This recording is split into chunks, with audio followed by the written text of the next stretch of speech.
families across the country have been hurt by Obamacare's rising costs and limited choices. And we continue to hear the stories from constituents back home. My own home state of Kentucky was once championed as a success story by Obamacare's supporters. That's hardly the case today. Too many Kentuckians are watching their insurance premiums grow higher and higher. They're struggling to meet deductibles so high that their insurance is almost useless. They're watching their friends and neighbors lose their plans or access to family doctors.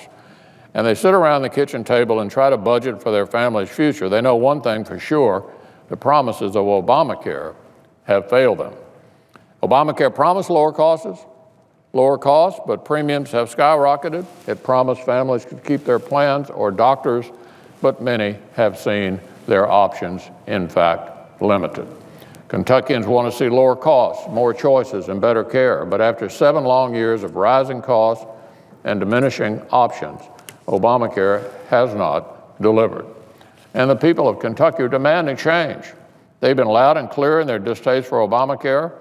Like other members here, I've received letters, emails, and phone calls. I've met with constituents directly who are feeling the pain of higher costs and fewer choices. Consider this mom in Kentucky. She's facing the higher cost of health insurance, and she literally doesn't know what to do. Here's what she said: "My family's being pushed out of the middle class by the Obamacare law. How can we pay almost $1,200 a month on health insurance?"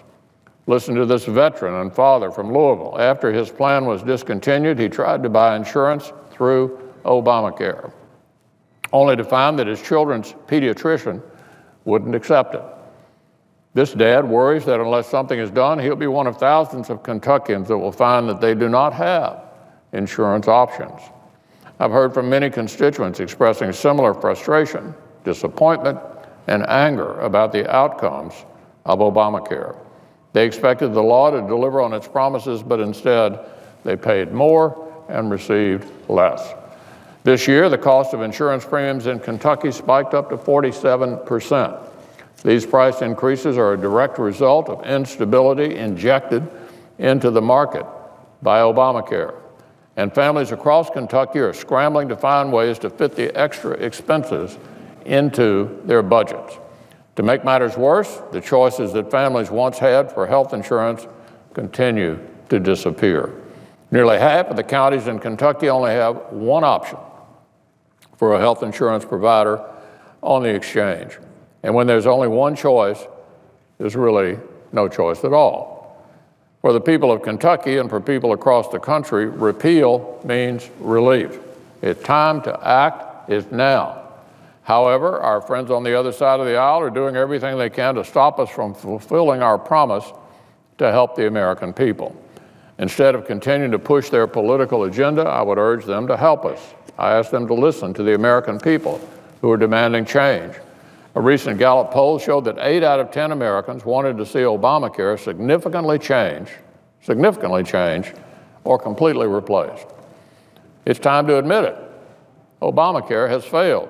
This partisan experiment is hurting more than it's helping. It's time to finally move past it and replace it with something that actually works.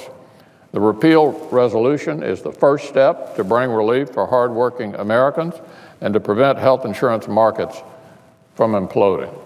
Next, we need to work together to replace Obamacare with health care policies that actually work for families. Once we repeal Obamacare, we can use the stable transition period to deliver on another promise. I would encourage colleagues on both sides to offer their input as we work to lower costs, increase choices, and promote better care. But one thing is certain: Republicans will continue to follow through on our promises and act on behalf of our constituents to bring relief from Obamacare.